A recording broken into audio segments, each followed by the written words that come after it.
नमस्कार मित्रों, good morning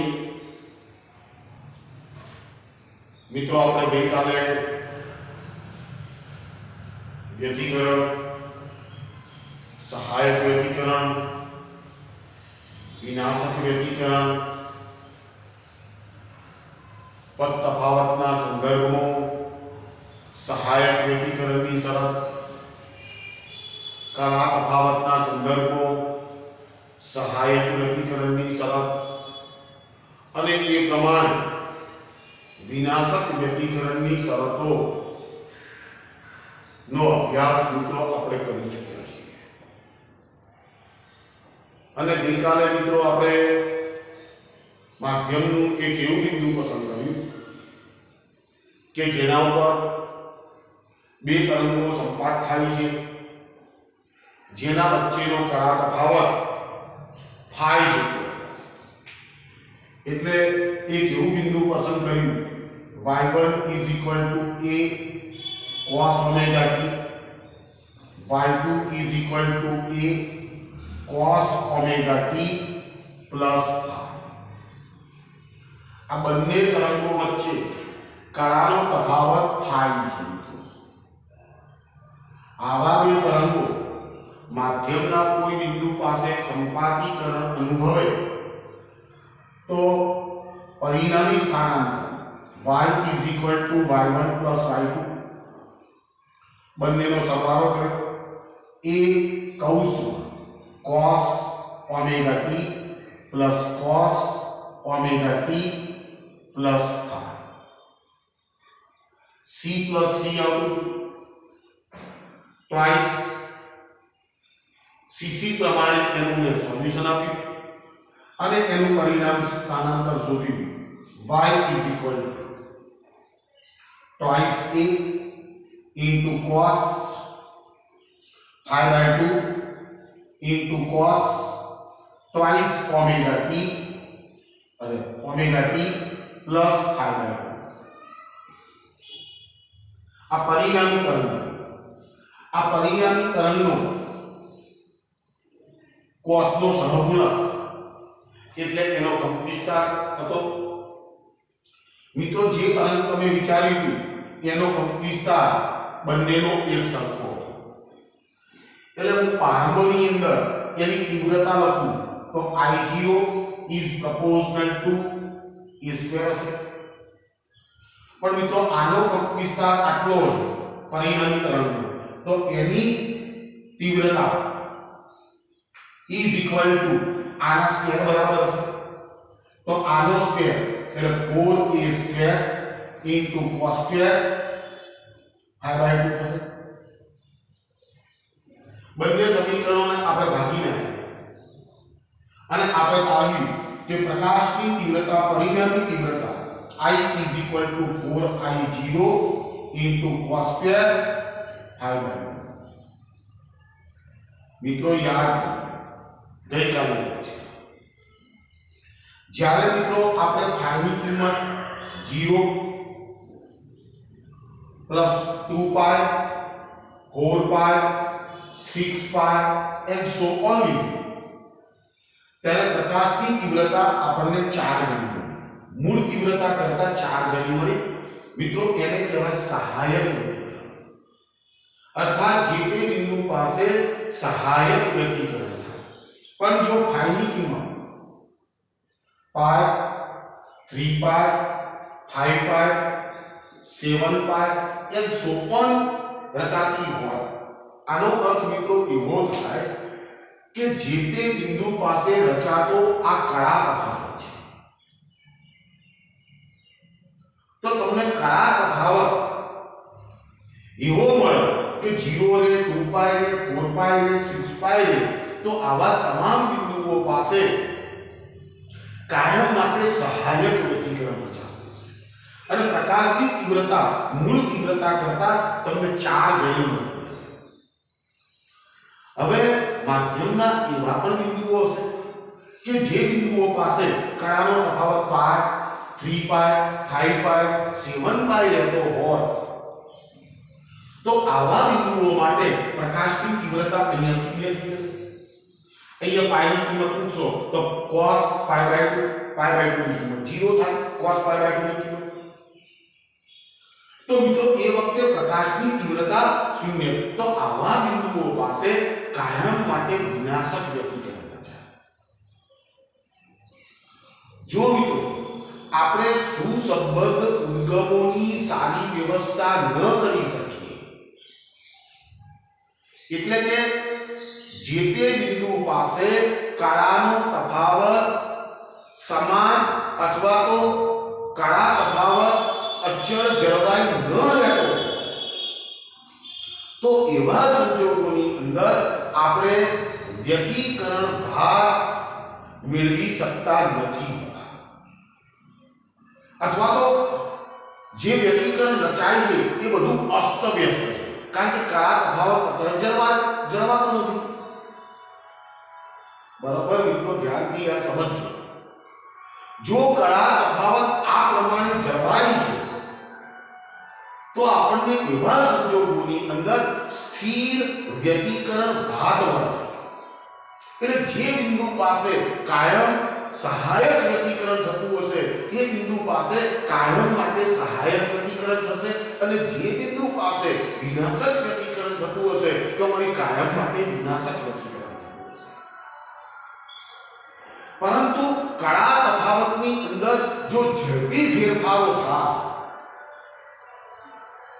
મિત્રો, તો એ વખતે એની તીવ્રતાની જે વહેંચણી છે એ વહેંચણી આપણે વ્યવસ્થિત રીતે સમજી શકતા નથી, અને એ વખતે જે તીવ્રતા મળે એ તીવ્રતા આપણે સરેરાશ સ્વરૂપે શોધવી પડે.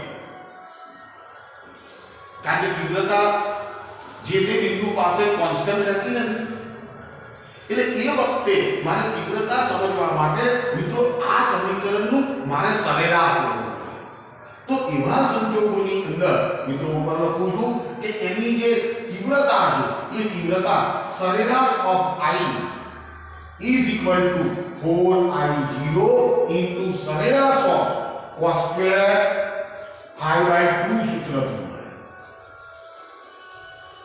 ક્યારે કે જ્યારે જે તે બિંદુઓ પાસે માધ્યમના જે તે બિંદુઓ પાસે કણા તફાવત અચળ જળવાઈ રહેતો નથી હોતો, સતત બદલાય જાય, ખૂબ ઝડપી ફેરફારો થાય છે, તો એવા સંજોગોની અંદર તીવ્રતા શોધવા માટે મિત્રો આપણે શું કરવું પડે છે? એનું સરેરાશ વેલ્યુ શોધવું પડે. ચલો મિત્રો ઓકે છે. તો મિત્રો છે આગળ વધું જરા ધ્યાનથી સમજવાનો પ્રયત્ન કરજો. હવે મિત્રો આ cos સ્ક્વેર ઓમેગા t આવ્યું છે. હવે આપણે sin અને cos નું આ સરેરાશ મૂલ્ય છે. હવે મિત્રો આનું જો સરેરાશ મૂલ્ય શોધવામાં આવે તો આનું સરેરાશ મૂલ્ય આપણે AC પરિપથો શોધી ગયા. તો આનું સરેરાશ વેલ્યુ આવે છે 1/2.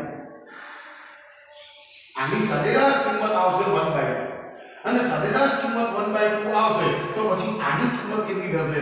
I is equal to 4I0/2 is equal to twice I0. अर्थात पहला उद्गमनी मददથી મળતી તીવ્રતા I0, બીજા ઉદ્ગમની મદદથી મળતી તીવ્રતા I0 is equal to twice I0 થઈ જશે. તો મિત્રો આવા ઉદ્ગમો જે છે એ અસુસંબદ્ધ ઉદ્ગમ સ્થાનોથી થાય. મિત્રો ધ્યાનથી આપણા ઘરોની અંદર જે ઉદ્ગમો છે, પ્રકાશના ઉદ્ગમો, એ ઉદ્ગમો અસુસંબદ્ધ ઉદ્ગમો છે. એટલે આપણા ઘરની અંદર આપણને વ્યતિકરણ જોવા મળતું નથી હોતું. મિત્રો શું થાય? માનો કે મેં એક ઉદ્ગમ અહીંયા મૂક્યું છે, બીજું ઉદ્ગમ એની સામે મૂક્યું છે, અને એની અંદરથી જે પ્રકાશના તરંગો માધ્યમના કોઈ કણ ઉપર સંપાતીકરણ અનુભવતા હશે ત્યારે એ અસુસંબદ્ધ ઉદ્ગમ સ્થાન છે. તો મિત્રો જે તે બિંદુઓ પાસે તીવ્રતા મને કેટલી મળશે? તો I0 જેટલી મળશે. મિત્રો સાદી ભાષામાં વાત કરું તો મારા રૂમની અંદર મેં એક જ ઉદ્ગમ રાખેલો છે પ્રકાશનો, અને હું બે ઉદ્ગમ કરું, બે ઉદ્ગમ ચાલુ કરું તો મિત્રો રૂમની અંદર પ્રકાશની તીવ્રતા વધે. એ એ તીવ્રતા કેટલી હોય તો બંને ઉદ્ગમોની મદદથી મળતી તીવ્રતાના સરવાળા સ્વરૂપે. પણ વ્યતિકરણના છે, વ્યતિકરણની અંદર તો તીવ્રતા 4 જે તે બિંદુ પાસે 4I0 જેટલી થઈ જાય, એટલે ખૂબ વધી જાય અથવા તો બિલકુલ ઘટી જાય, શૂન્ય થઈ જાય. જો શૂન્ય થઈ જાય તો વિનાશક વ્યતિકરણ. અને કાયમ માટે જે તે બિંદુ પાસે કો તો તીવ્રતા શૂન્ય થઈ જાય અને કો તો એ 4I0 જેટલી એટલે કે મહત્તમ થઈ જાય. તો મિત્રો ખાસ ધ્યાન રાખજો, આપણા વ્યવહારની અંદર જે બધા પ્રકાશના ઉદ્ગમો છે એ અસુસંબદ્ધ ઉદ્ગમ સ્થાનો છે. તો મિત્રો આવી વ્યતિકરણ ભાગ, સ્થિત વ્યતિકરણ ભાગ મેળવવા માટે એક વૈજ્ઞાનિકે પ્રયત્ન કર્યો અને એ વૈજ્ઞાનિકનું નામ હતું થોમસ યંગ નામના વૈજ્ઞાનિક. યંગ નામના વૈજ્ઞાનિકે એની ચોક્કસ એક ગોઠવણી કરી અને જે તે બિંદુ પાસે આવી સ્થિત વ્યતિકરણ ભાગ મેળવવા માટેનો એને પ્રયત્ન કર્યો. મિત્રો ધ્યાનથી આ વૈજ્ઞાનિકે માની લઈએ કે અહીંયાથી એક ઉદ્ગમ લીધો, આ પ્રકાશનું એક ઉદ્ગમ છે. આ ઉદ્ગમની સામે મિત્રો એને સમાંતર રહે એ રીતના એક સ્લીટ મૂકી, એક પૂંઠું. આ પૂંઠાની અંદર મિત્રો એને શું કર્યું, આની અંદર એક નાની સ્લીટ બનાવી. આને મિત્રો સ્લીટ કહેવાય. સ્લીટ એટલે સૂક્ષ્મ બારી. આ એક સૂક્ષ્મ બારી. હવે આ પ્રકાર આ જે પૂંઠું છે, આ સ્લીટ છે, એ સ્લીટ આ જે ઉદ્ગમ છે પ્રકાશ ઉદ્ગમ, એ પ્રકાશ ઉદ્ગમને સમાંતર રાખે. એટલે મિત્રો આની અંદરથી જે પ્રકાશ બહાર નીકળશે એ નળાકાર તરંગ અગ્ર હશે. કારણ કે તમારે આપણી જે સ્લીટ છે એ સ્લીટ કેવી છે, નળાકાર છે. હવે વ્યતિકરણ મેળવવા માટે મિત્રો બરોબર ધ્યાનથી સમજો, વ્યતિકરણ કે મેળવવા માટે બે ઉદ્ગમો તો કમ્પલસરી જોઈએ, બે થી વધારે અથવા બે. તો મિત્રો એને શું કર્યું, આની આગળ એને સમાંતર એવો એક બીજો પડદો મૂક્યો. એને સમાંતર અહીંયા એક બીજી સ્લીટ રાખી અને તે જ પ્રમાણે અહીંયા એક બીજી સ્લીટ રાખી. મિત્રો આ સ્લીટ એને એવી રીતે બનાવી કે જેથી અહીંયાથી આ જે તરંગ અગ્ર નીકળે છે એ તરંગ અગ્ર આ S1 અને S2 સ્લીટ ઉપર એક જ સમયે આપાત થાય. હવે એક જ તરંગ અગ્ર તમે લો તો દરેક બિંદુની કળા હંમેશા એક સરખી હોય. તરંગ અગ્રની વ્યાખ્યા યાદ કરો, સમાન કળાનું દોલન કરતા કણોમાંથી પસાર થતા કાલ્પનિક પૃષ્ઠને તરંગ અગ્ર કહેવાય. આ દરેકની કળા એક સરખી હશે તો કળા તફાવત કેવો રહેશે, કાયમ માટે શૂન્ય. તો મારે જે બે ઉદ્ગમની જરૂર હતી, સુસંબદ્ધ ઉદ્ગમ સ્થાનો, તો યંગ નામના વૈજ્ઞાનિકે આ ગોઠવણીની મદદથી બે સુસંબદ્ધ ઉદ્ગમ સ્થાનો S1 અને S2 લીધા અને એની સામે એને આ સ્લીટોને સમાંતર રહે એ રીતના પડદો મૂક્યો.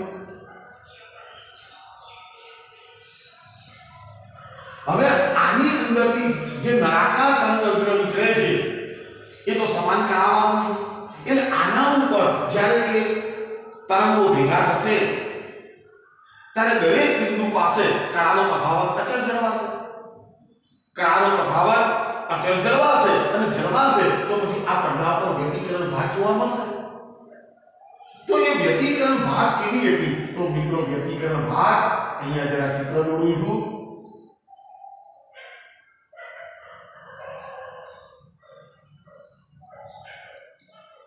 મિત્રો બરાબર ધ્યાનથી સમજજો.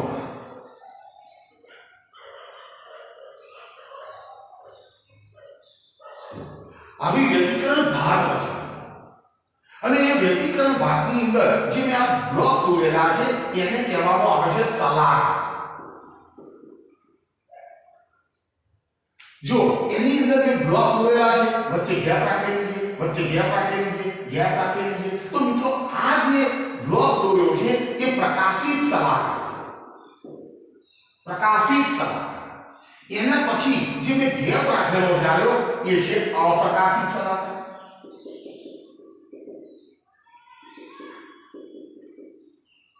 આને શલાકા કહેવાય.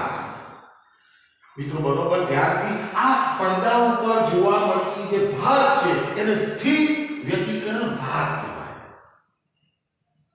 તો પ્રકાશિત શલાકા, અપ્રકાશિત શલાકા, પ્રકાશિત શલાકા, અપ્રકાશિત શલાકા. તો પડદા ઉપર આવી વ્યતિકરણ ભાગ યંગ નામના વૈજ્ઞાનિકે સુસંબદ્ધ ઉદ્ગમ સ્થાનો પ્રાપ્ત કરી અને એને મેળવેલી છે. તો મિત્રો આ એક સામાન્ય પ્રયોગ છે અને તે પ્રયોગ ઉપરથી આપણે પ્રકાશિત શલાકા વચ્ચેના અંતરો કેટલા હોય, અપ્રકાશિત શલાકા વચ્ચેના અંતરો કેટલા હોય, શલાકાની પહોળાઈ કેટલી હોય, એ બધી વાતો હવે આગળ આપણે કરવાની છે. તો મિત્રો આ યંગનો પ્રયોગ હતો. આને શલાકા કહેવાય, આને સ્લિટો કહેવાય. આ S1 અને S2 બે સુસંબદ્ધ ઉદ્ગમ સ્થાનો છે. ચલો મિત્રો ઓકે છે.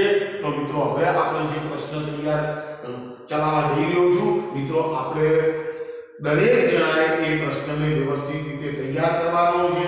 પરીક્ષા લક્ષી પ્રશ્ન છે, MCQ કામ આવે એવું છે, સાથે સાથે હેતુલક્ષી પ્રશ્નોમાં પણ એના રિઝલ્ટો કામ આવેલા છે. એટલે ખૂબ કોન્સન્ટ્રેશન રાખજો. એ પહેલા એક બીજી વાત કરવી છે મિત્રો, જરા ધ્યાન આપજો. કેટલાક MCQ પ્રશ્નોની અંદર આ બધી વાતો તમારે કામ આવવાની છે.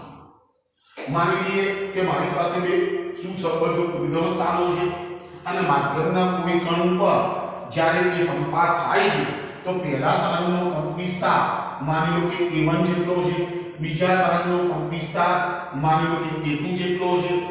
હવે આ બિંદુ પાસે જ્યારે આ સંપાત થાય છે ત્યારે માની લઈએ કે શૃંગ ઉપર શૃંગ સંપાત થાય છે, ગર્ભ ઉપર ગર્ભ સંપાત થાય છે. તો મિત્રો આની તીવ્રતા કેટલી હશે? I1 is proportional to A1 નો સ્ક્વેર. આની તીવ્રતા કેટલી હશે? તો I2 is proportional to A2 નો સ્ક્વેર.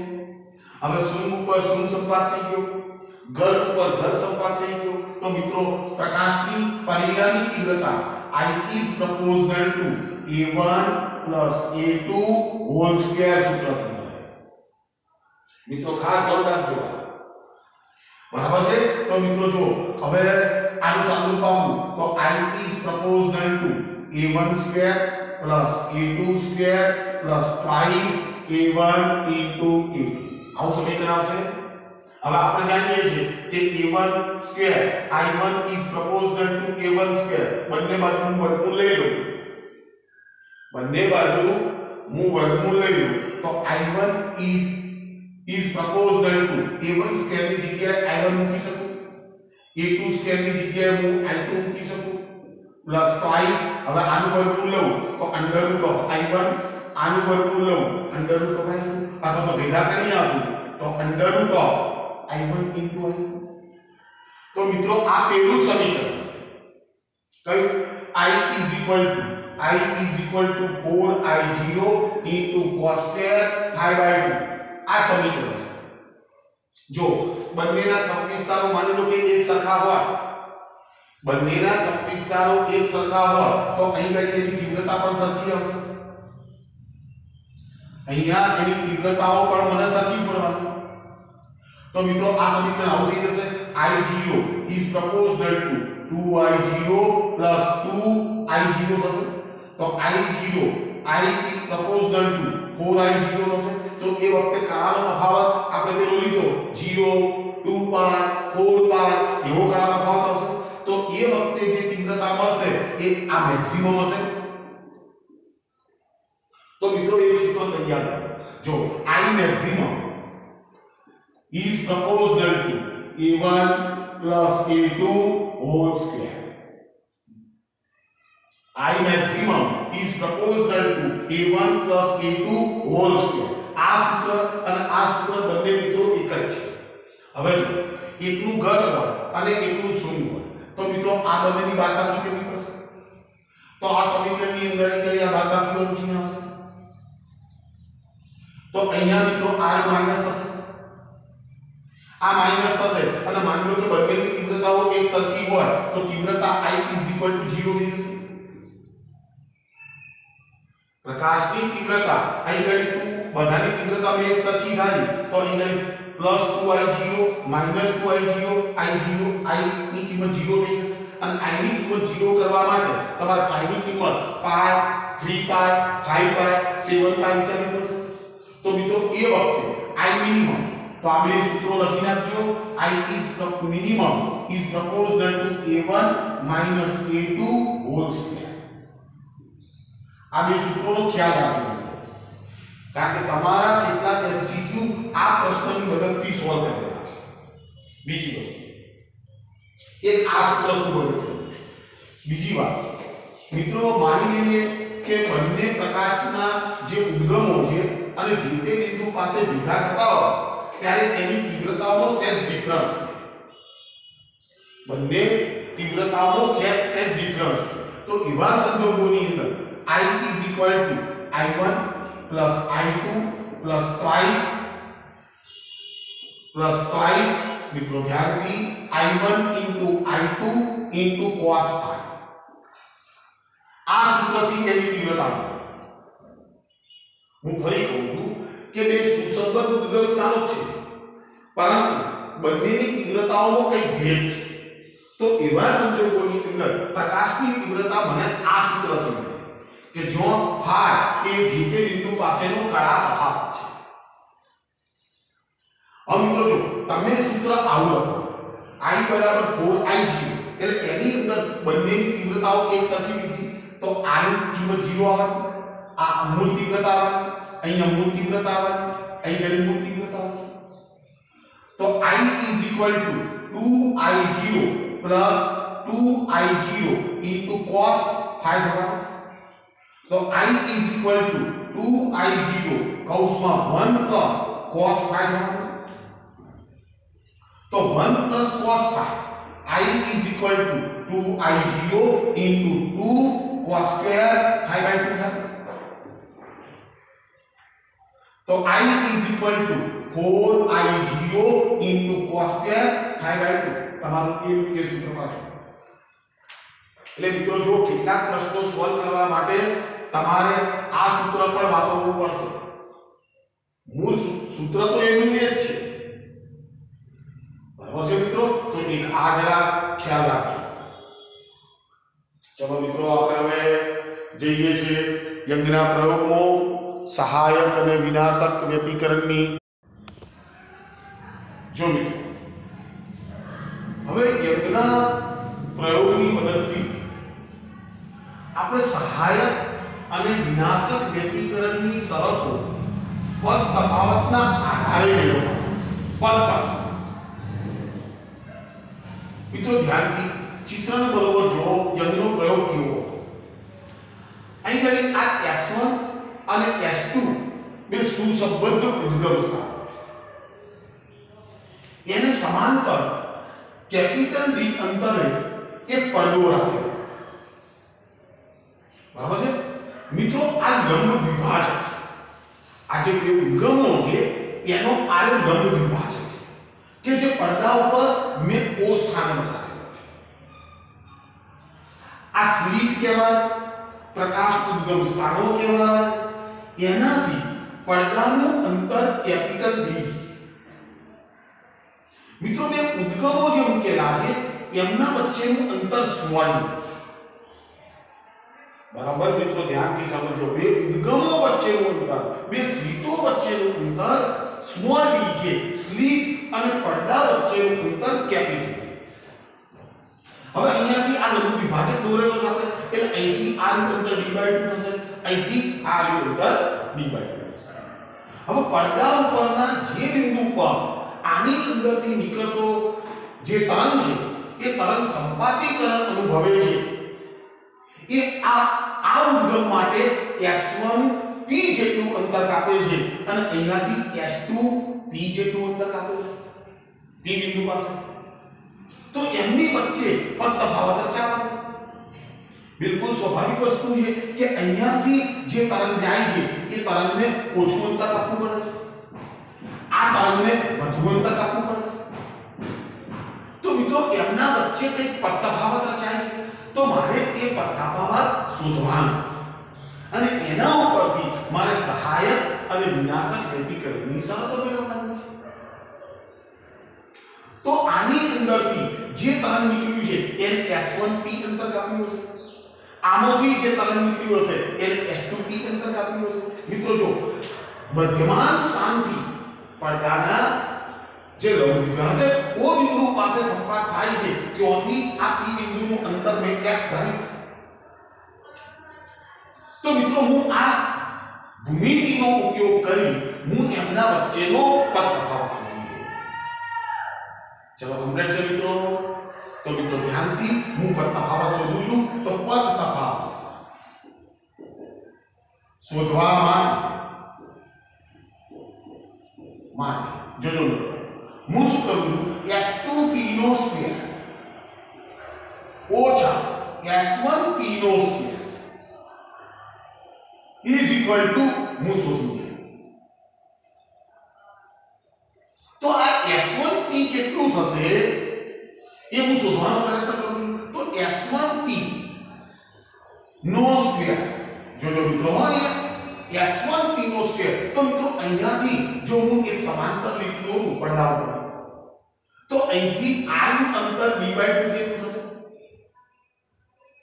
d/2 અહીંયા r કાટખૂણો થયો તો r કર્ણ થશે। તો કર્ણનો વર્ગ મેં લખ્યો તો અહીંયાથી આટલું ટોટલ અંતર x હતું તો અહીંથી આટલું અંતર x - d/2 જેટલું થશે। મિત્રો સમજો અને અહીંથી આટલું અંતર તો જે છે એ સ્લીટ અને પડદા વચ્ચેનું અંતર છે। તો મિત્રો આવો d² + x - d આખાનો સ્ક્વેર। તો આનું સાદું રૂપ આપો તો is equal to d² + x² - twice xd/2 + d²/4। મિત્રો બિલકુલ સરળ। d² એનો યાદ રાખો આનો સ્ક્વેર કરી નાખ્યો મધ્યમ પદ છે 2xd/2 થઈ જશે। અહીં ઘડી d²/4 થઈ જશે તો આને સમીકરણ નંબર આપી દો કે ચલો એ જ પ્રમાણે S2p નો સ્ક્વેર શોધી નાખો S2p તો આ S2p તો મિત્રો જો અહીંયાથી હું પડદા ઉપર આટલા d અંતર હશે।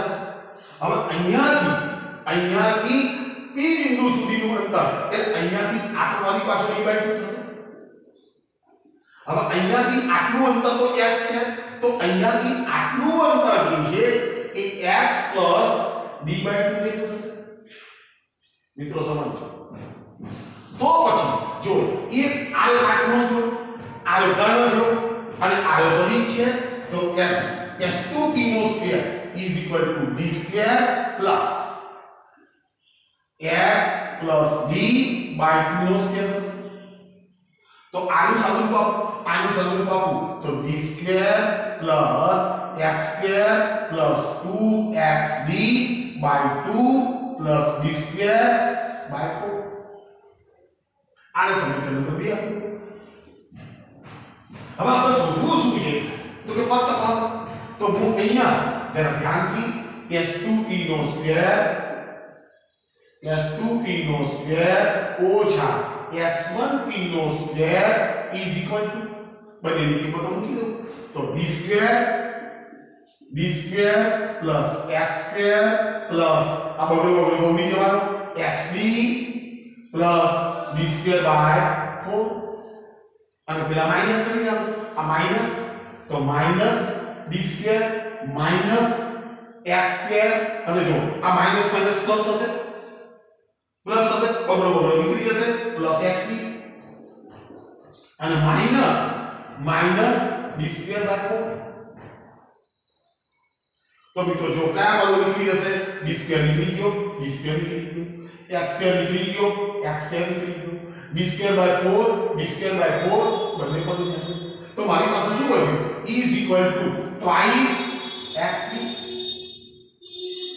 મિત્રો બરોબર ધ્યાનથી સમજી લો। ચલો મિત્રો હવે મારે આની જરૂર નથી તમે નોંધ કરતા રહેજો। તો આપણી પાસે વધ્યું છે પદ તફાવત s2p નો સ્ક્વેર ઓછા s1p નો square is equal to twice xd બધી.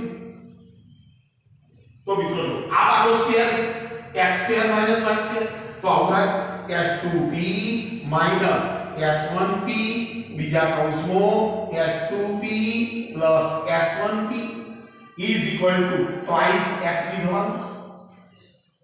તો પદ તફાવત કેટલો થયો s2p માઈનસ s1p. આ પદ તફાવત s2p માંથી મેં s1p બાદ કર્યો. આ પદ તફાવત is equal two x 2xd ભાગ્યા s2p પ્લસ s1p.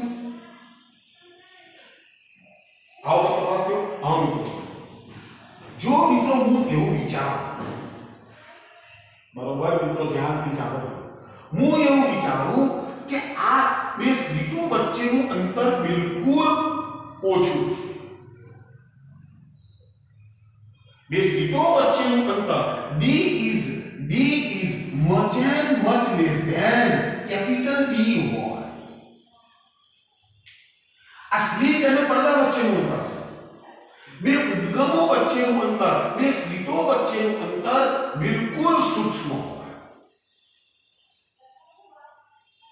તો સૂક્ષ્મ હશે તો મિત્રો શું થશે હવે વિચાર લો. તો આ તરંગ અહીંયાથી આમ જતું હશે, આ તરંગ અહીંયાથી આમ જતું હશે. હા મિત્રો જો માની લઈએ કે આ x જે છે એ x પણ અત્યંત સૂક્ષ્મ છે, જે ઓની બિલકુલ નજીક છે, જે ઓની બિલકુલ નજીક છે. તો મિત્રો એવા સંજોગોની અંદર મિત્રો ખાસ ધ્યાન રાખજો, તો એ વખતે s1p નું અંતર લગભગ d જેટલું થાય. લગભગ મિત્રો ફરી કહું કે બે s1 અને s2 વચ્ચેના અંતરો બિલકુલ સૂક્ષ્મ કરી નાખે. તેમના વચ્ચેનું અંતર અને આ જે x છે એ x ને મેં બિલકુલ નીચે ઉતારી દીધો ઓની નજીક. તો એવા સંજોગોની અંદર s1p અને s2p નું જે અંતર છે એ લગભગ d લઈ શકો. તો એવા સંજોગોની અંદર s2p plus s1p d plus d is equal two 2d લખી શકીએ. તો પદ તફાવત s2p minus s1p is equal two 2xd ભાગ્યા 2d. મિત્રો સમજો તો બગડો કેન્સલ થઈ ગયો. તો આપણા પાસે પદ તફાવત કેટલો આવ્યો? પદ તફાવત is equal to xd by capital D. મિત્રો ખૂબ અગત્યનો પ્રશ્ન. તો તમને કદાચ ખાલી પદ તફાવત જ મેળવવાનું કે P બિંદુ પાસે પદ તફાવતનું સૂત્ર તારો, તો પદ તફાવત xd બાય કેપિટલ D. આવો મિત્રો ખાસ ધ્યાન રાખજો. x કોણ છે? તો મધ્યમાન પડદાના મધ્યમાન સ્થાનથી P સુધીનું અંતર. D કોણ છે? તો બે સ્લીટ વચ્ચેનું અંતર. કેપિટલ D કોણ છે? તો સ્લીટ અને પડદા વચ્ચેનું અંતર. તો આ કોનું સૂત્ર થયું? પદ તફાવત. હવે મિત્રો જો આપણને તો શું કહે છે? સહાયક અને વિનાશક વ્યક્તિકરણની શરતો મેળવો. આપણને આવું કહે તો મિત્રો આપણે સહાયક વ્યક્તિકરણ માટે જાણીએ છીએ. મિત્રો ખાસ ધ્યાનથી ખૂબ અગત્યનો ક્વેશ્ચન. તો સહાયક વ્યક્તિકરણ માટે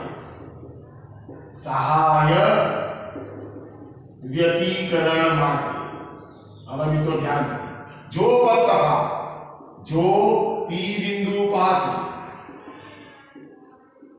પદ તફાવત is equal to n lambda, આગળ યાદ કરો n લેમ્ડા હોય, જો n બરાબર 0 1 2 and so on, તો આવા બિંદુઓ પાસે હંમેશા સહાયક વ્યક્તિકરણ હશે.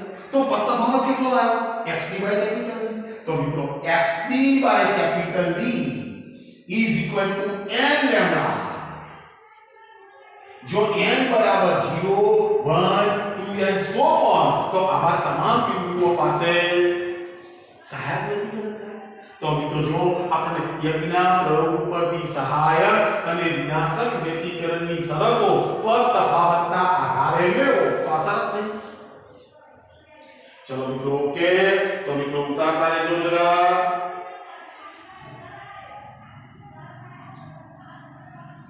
चलो મિત્રો અહીંયા plus or minus plus or minus plus or minus plus or આ શું બતાવે છે મિત્રો ઉપર અને નીચે એમ પ્લસ લઈએ તો ઉપર ની સમજવાનું માઈનસ લઈએ તો નીચે સમજવાનું ચલો વિનાશક વ્યતિકરણ ચલો મિત્રો આની જરૂર નથી હવે મારે चलो विनाशक व्यतिकरण की शरत लखूं छूं विनाशक व्यतिकरण माटे तो पद तफावत जीते बिंदु पासे पद तफावत is equal to n plus 1/2 into lambda जो n बराबर 1 2 n सो ऑन प्लस और माइनस तो आवा तमाम बिंदुओं पासे विनाशक व्यतिकरण था तो पद तफावत कितना आया xd by capital D is equal to n plus 1/2 cos d by lambda n is equal to plus or minus 1 plus or minus 2 and so on तो मित्रों आ विनाशक व्यतिकरण ની સરળ કોના સ્વરૂપમાં થઈ પદ તફાવતના સ્વરૂપ तो मित्रों खूब अगत्यનો क्वेश्चन बिल्कुल सरल क्वेश्चन હું આની પીડીએફ ફાઇલ અથવા તો અત્યાર સુધીના જે પ્રશ્નો છે એની પીડીએફ ફાઇલ બનાવીને હું મૂકું છું તમને બરાબર છે તમે એક બાજુથી પ્રશ્નો તૈયાર કરવાના મિત્રો બિલકુલ સરળ છે ચલો મિત્રો ઓકે